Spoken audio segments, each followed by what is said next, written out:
Walang humpay nating ipinapatupad ang mga programa sa pagsusugpo sa kahirapan at patungkol sa kalusugan at nutrisyon ng mamamayan.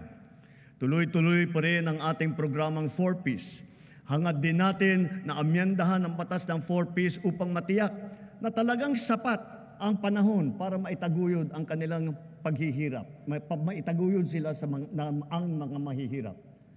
Mula nang nagsimula itong administrasyon, mahigit 5 milyong kabahayan ang nagbenepisyo sa conditional cash grant ng 4P.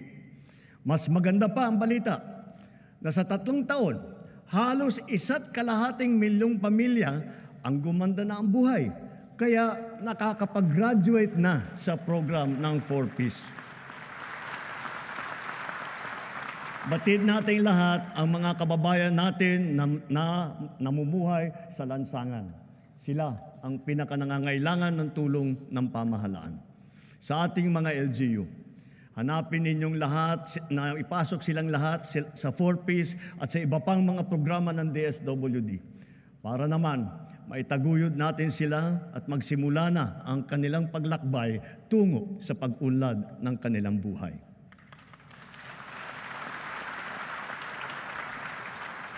Sa ikalawang taon ng ating Walang Gutom program, mabibigyan ng tulong ang 600,000 pinakanangangailangang kabahayan sa kanilang nutrisyon. At sa 2027, dadamihin pa natin sa 750,000 kabahayan ang maaabot ng feeding program natin.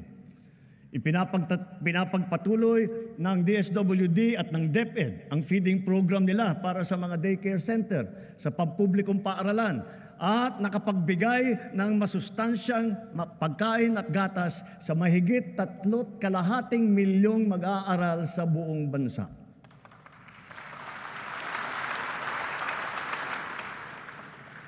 Dahil alam naman natin, basta't may laman ang tiyan, may laman ang isipan.